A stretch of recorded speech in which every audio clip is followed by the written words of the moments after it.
Hello, good morning everyone. Today let us begin with a module 4. Module 4, that is, the name of the module is Switching System Software Architecture. The textbook referred here is Syed Ali. Now, before we move on to the next slide, let us see the introduction part of this.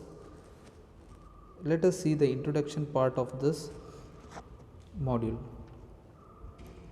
Because of evolution in digital switching system and its software, overall system has become very complex, due to which it has become difficult to manage and control the activities.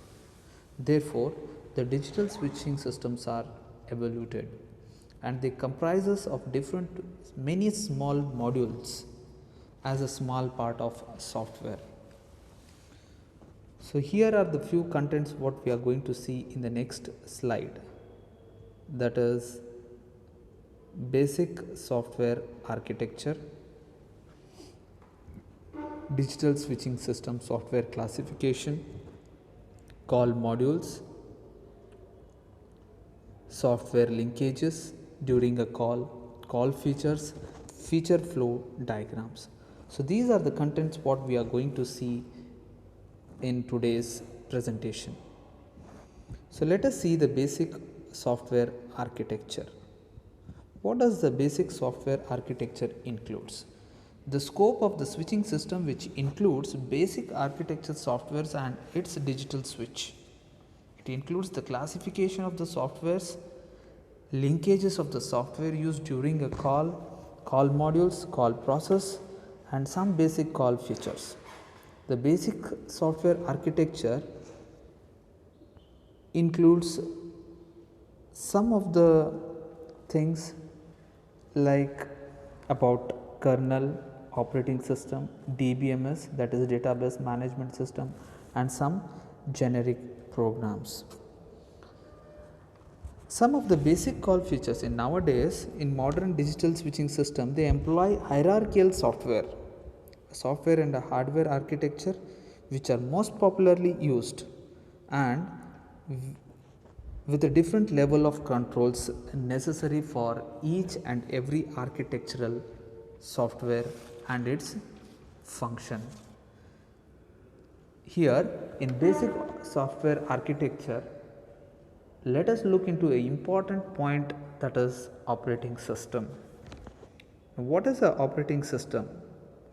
So basically, first of all, the basic software architecture employs a quasi distributed hardware and software architecture.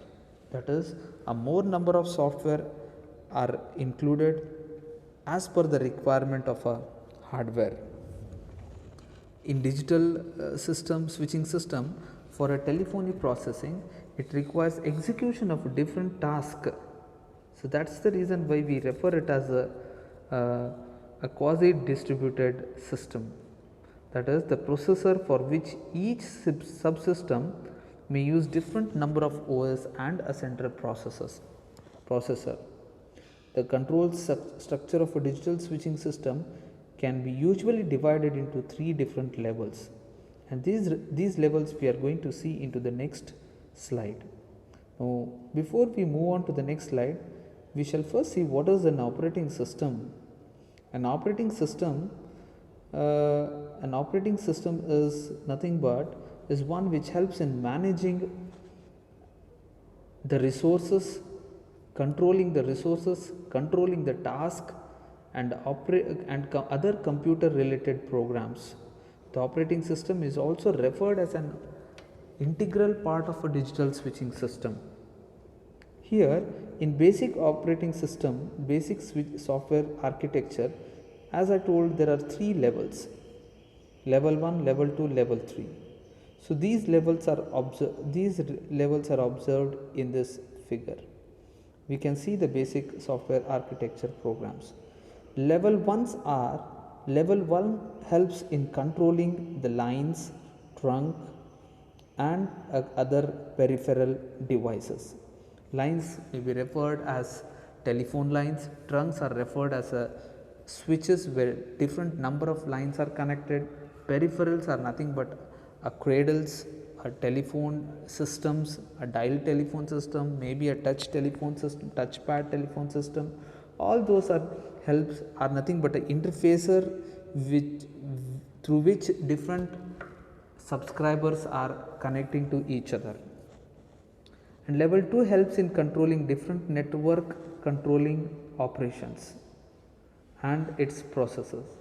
Like it helps in giving information about a service provider, a network information, enterpriser, who is the service provider for a subscriber, what is the network range, gives the information about the call, so many other informations which are related with a call processing.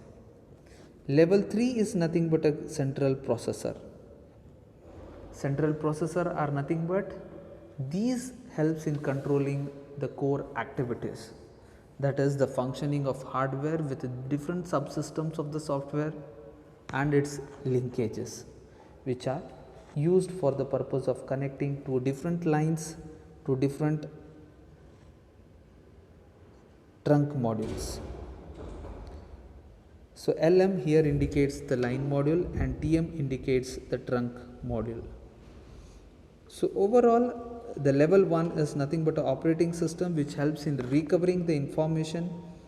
Level 2 is also helps in recovering the information with the help of some database. Level 3 is nothing but application oriented, which helps in supporting some of the applications.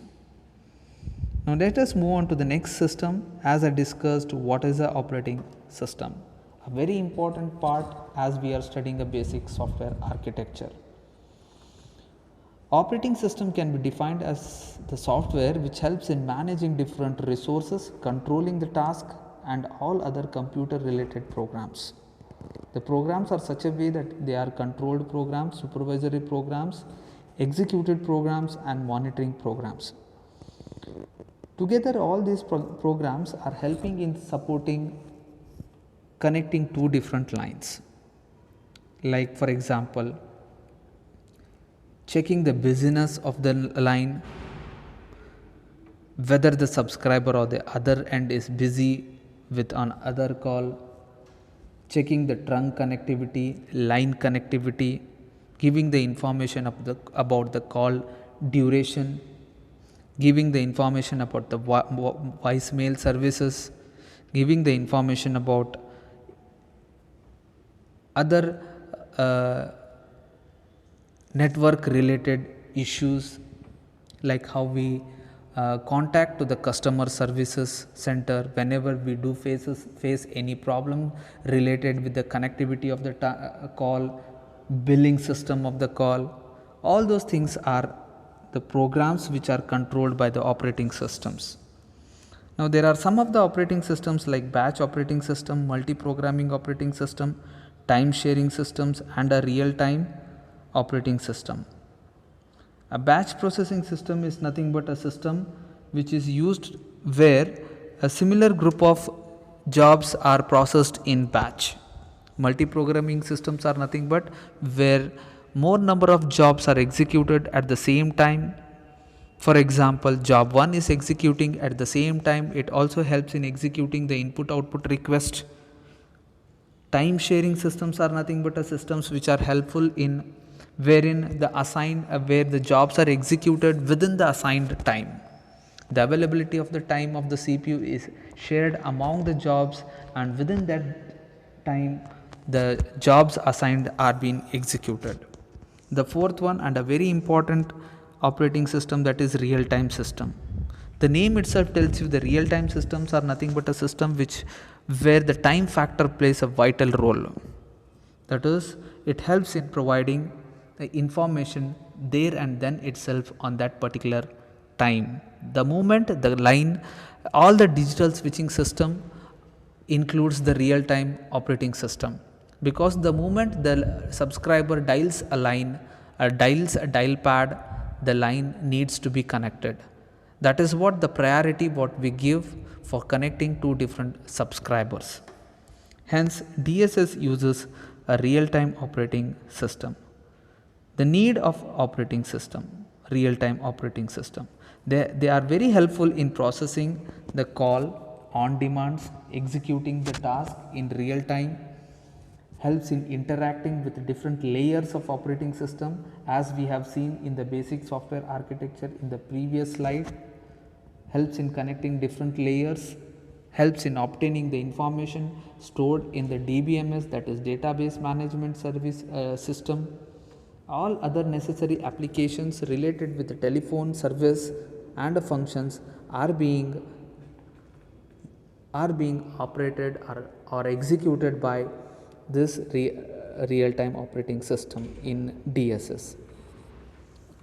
So the operating system also helps in various other functions, as I told, sharing of resources, controlling the task.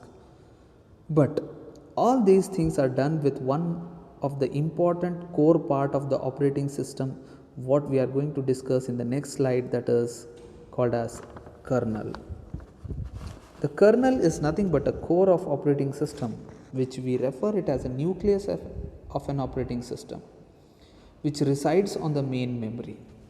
Kernel helps in supporting different functions like processing the call, controlling the functions, scheduling the task, managing the memory, that is main memory management, helps in fulfilling the input output request, that is performing all other input output operations related with the telephone servicing, then a protection for the memory. So all these four different activities are being performed by a kernel. Hence we do refer it as a core part of an operating system. Kernel, with the help of an operating system, also helps in providing or executing different tasks, processing the task, controlling the task by the help of priority, that is by assigning the priority, high priority, low priority. The highest priority is given to the system maintenance interrupts, followed by their types of interrupts required for a call processing and other auxiliary functions. So this is what about a kernel and a basic operating system and a basic software architecture. So in the next class or in the next video, we shall see about digital system software and its classification. Thank you.